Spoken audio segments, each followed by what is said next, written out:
Welcome to a fascinating collection of colorised photographs from Edwardian Britain, featuring women arrested in North Shields between 1903 and 1905. These images, originally taken for police records, capture the faces of women charged with crimes such as larceny and theft, and provide a rare window into the clothing and day-to-day appearance of Edwardian women. Join me as we journey back to a time when the lives of these individuals were preserved in striking detail, offering a rare glimpse into the past.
Thank you for joining me on this journey through history.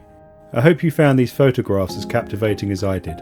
If you enjoyed the video, don't forget to give it a like, share your thoughts in the comments, and subscribe for more content. I look forward to seeing you in the next video.